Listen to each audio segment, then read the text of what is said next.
Welcome, Munchies, to another chapter of The Howl of the Forsaken. I hope you enjoy Chapter 4. Please like, comment, and subscribe for more chapters. Kael's body convulsed violently on the cracked asphalt, his limbs twitching. Each breath he dragged in felt like razors tearing down his throat. It was as if his insides had been laced with molten steel, lava-hot agony pulsing through every nerve ending. His heart thundered wildly in his chest, a desperate drumbeat fighting to keep time with a body determined to self-destruct. A silent scream pealed from his lips as his spine snapped with a sickening crunch, folding under invisible pressure. Muscles tore, swelled, and knit together in new shapes. His legs twisted at grotesque angles before shattering and reforming, bone grinding against bone in a symphony of horror. Evolution, that merciless bastard, wasn't asking permission. It was grabbing him by the throat and sculpting him into something new. Through the ocean of pain, Kael cursed his life, specifically, the cosmic prankster responsible for it. Of course, his powers would finally kick in now, of all times. Not during training, not in a safe house. No, the grand unlock had to happen at the heart of some long-dead city ruin, crawling with rift spawn just itching for fresh meat. He could practically hear the punchline, as he lay sprawled and twitching beside a rusted-out hover mobile, its once sleek frame now a monument to decay. Kael muttered a half-assed prayer to the Moonfather. Not out of faith, hell no, he was just hedging his bets in case any divine being was bored enough to care. But with his usual streak of crap luck, he knew better. It was only a matter of time before something grotesque sniffed him out and came lurching through the shadows to tear him apart. The surrounding air was thick with the metallic tang of blood. He could taste it, coppery and stale, clinging to the back of his tongue through the failing rebreather strapped to his face. Attention! Air contamination at 22%. Nanofiber filter efficiency at 34%. Filter change required. Attention! Fusion completion at 64%. Oh, good, just over halfway to becoming a freak and already halfway to suffocating. Progress. Kael grit his teeth and fumbled for the inner pocket of his weather-worn jacket. His fingers, trembling and mostly useless, brushed the spare filter. It took every ounce of focus not to scream as he held his breath and yanked the dying one free from the mask with a hiss of escaping pressure. With a clumsy snap, the new filter clicked into place, and he inhaled sharply, just in time to avoid passing out from oxygen deprivation. Adulting in the apocalypse, what a joy! The HUD flickered before clearing, leaving only the fusion percentage blinking stubbornly in front of his eyes like an annoying pop-up ad from hell. He wanted to punch it, but that would require moving, and right now, even blinking too hard, risked triggering another full-body Charlie horse from the seventh circle of pain. The sun had dipped behind the skeletons of skyscrapers, casting long, jagged shadows that crawled like fingers across the cracked pavement. And with those shadows came the real fun. He spotted them slithering in the corner of his vision, blood-stalker roots. Thin, dark tendrils inching closer, twitching hungrily toward the warmth of his body like predators drawn to a wounded animal. They always came with the darkness. Always patient, always starving. If nightfall hit before he could move, he'd end up like the mutated berserker bear he'd barely escaped from earlier. Just more meat to be chewed on and spat out by this godforsaken city. The Moonfather must have heard his prayer, because just as the tip of a shadow was about to touch his beat-up boots, a ding rang out in his ears, accompanied by a notification. Fusion completion at 100%. Commence teleportation. Huh? Teleportation? What the fuck? Kael didn't even get a second to brace himself. One moment he was bleeding out in some ruined street, and the next, bam, his body jerked backward, yanked by some invisible force. A blinding light scorched his vision, searing through his eyelids, and the warmth of the sun vanished in an instant. In its place came a cold so sharp it sliced right through his bones. His stomach flipped, his lungs forgot how to breathe. Then, thud, cold, hard stone slammed against his spine. Kael groaned. He blinked rapidly, trying to coax his vision back into working order. When the blurry shadows finally resolved, he found himself sprawled on the floor of a pitch-black chamber, the stone beneath him colder than a tax collector's heart. Silence wrapped around him like a shroud, so complete, so unnervingly dead, it made his skin crawl. He strained his ears, half expecting something slithery and teeth-filled to emerge from the gloom and end his miserable existence once and for all. But nothing moved, no growls, no claws, just his own ragged breathing and the dull thump of his pulse pounding against his skull. Great, maybe he died, and this was hell. Wouldn't even be surprised. It took a few minutes for him to get his shit together. With a generous amount of grunting, hissing, and muttered curses that would make a sailor blush, he pushed himself upright. His muscles screamed. Kael's back felt like it had been used as a chew toy. His legs wobbled, making it hard to keep standing. The world tilted sideways, and Kael had to clench his jaw to keep the taste of half-digested nutrient paste from coming up. As if he needed a reminder of how foul that crap tasted the first time. He squeezed his eyes shut, breathing through his nose. Focus. Don't barf. Don't faint. Don't die. That was the vibe. When he finally stumbled forward, it was like dragging himself through molasses. Every step was a new episode of How Much Pain Can You Feel Before You Black Out? He limped into the heart of the massive chamber, guided by the vaguest outlines of shapes too large to make sense of. His enhanced eyesight helped, but even then, everything was shadow and suggestion. He prayed, again, to something that those shadows didn't belong to something hungry. Just as he crossed into the room's center, the surrounding air pulsed.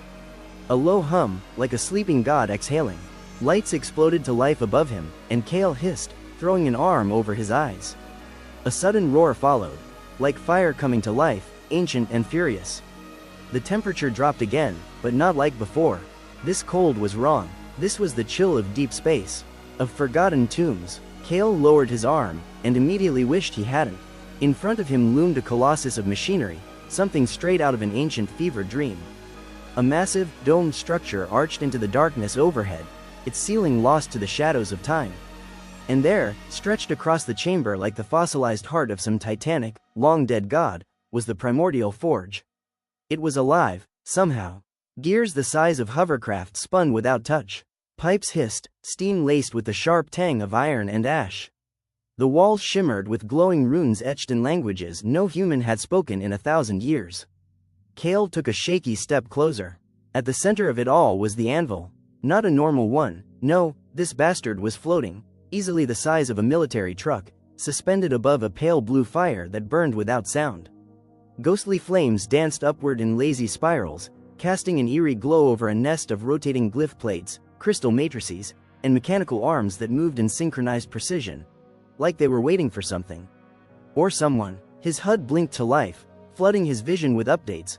Location update, pocket dimension, echo chamber of the architects. Sanctum access granted, Primordial Forge interface detected, initializing sync. Kael's yellow eyes widened, disbelief cracking through the panes. What in the actual fuck?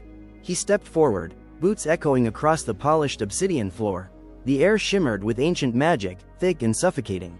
It smelled of charred ozone and something else, older, bitter, metallic, like rusted blood and forgotten prayers. The chamber thrummed beneath his feet, a heartbeat of stone and power. The walls groaned like they were waking from a long, cursed slumber. Kael stopped. For once, the sarcasm died in his throat. For the first time in years, maybe ever, he didn't feel like a mistake, or a failure. Or some cosmic leftover scraping by on the edge of extinction. No, for the first time, he felt like he was meant to be here. And that scared the shit out of him. Looking around, Kael took in the room with cautious steps and a deepening scowl. It was like someone had dumped a wizard's fever dream and a mad scientist's storage closet into one space, then left it to rot for a couple thousand years. Workbenches stretched along the walls, cluttered with tools he'd never seen before, jagged contraptions of bronze and crystal, sharp edges humming with dormant energy. Glass bottles lined the stone shelves above, filled with strange, twitching plants, vibrant liquids that pulsed like they were alive, and what looked like black sand. If sand had ever come from nightmares. On one bench, an armory of chaos had been dumped. Helmets, swords, shields, all stacked haphazardly, like someone gave up halfway through organizing the apocalypse. A thick layer of dust smothered them. Kael trudged over and picked up a short blade, curiosity outweighing his good judgment. The second his fingers closed around the hilt, the rusted piece of junk gave up on life entirely. The blade snapped clean off and clattered to the floor with a deafening clang that echoed through the chamber like a bad omen. Figures, he muttered, watching the shattered relic with a blank stare. Even the ancient dead can't make decent weapons. Then, a voice cut through the silence. "Who are you, stranger?" Kael nearly shrieked. Nearly. What came out instead was a strangled grunt that sounded like a dying cat being strangled by regret. He spun around, every muscle in his body firing off pain. His dagger was in his hand before his brain caught up. The chamber shifted, a massive crystal hanging from the ceiling blazed to life, casting brilliant blue light into the gloom. A beam shot downward and struck the floor with pinpoint precision. From the pillar of radiant light, a figure materialized, human-shaped, but flickering like a glitch in a dream. A woman. She had long, flowing hair the color of fresh sunlight, eyes so vividly blue they looked fake, and skin pale enough to make moonlight jealous. Her robes shimmered with gold threads woven through sapphire silk, regal and surreal at the same time. Kael didn't lower his dagger. Not because he thought he could hurt her, she looked half hologram, half holy ghost, but because lowering his guard hadn't exactly worked out for him before. Trust issues? Oh, he collected them like some people hoarded bottle caps. Huh? My name's Kael, he said flatly, eyes narrowing. You gonna tell me where I am or start chanting in Latin? The woman smiled. She raised her hands in a slow, peaceful motion. Welcome, Kael, she said, her voice melodic and unnervingly calm. Welcome to the Chamber of Echoes, the last legacy of the fallen architects. Kael's mouth went dry. The architects. He'd read about them in some dusty old pre-collapse database, long before the world fell apart like a drunk on stilts. They were legendary, mages who supposedly ruled vast empires over 5,000 years ago, before vanishing into myth. No one knew why they disappeared, only that what they left behind was powerful, priceless, and dangerous as hell. And he had just stumbled into one of their forgotten vaults. Of course he had. He didn't say anything right away, mostly because his brain was too busy screaming. When he finally spoke, his voice was quieter, less sarcastic. What exactly is the Chamber of Echoes? Not that he expected a straight answer. Or any answer, really. His luck usually involved explosions or near-death experiences, not magical AI ghosts. The woman's expression softened, eyes glowing faintly. The Chamber of Echoes is the culmination of over 2,000 years of research, an eternal vault of knowledge drawn from the stars, the rifts between worlds, and the threads of reality itself. Here lies our greatest achievement. She gestured toward the heart of the chamber, where the cold flames of the forge still burned blue. The Primordial Forge. I hope you liked the video. Like and subscribe for more chapters.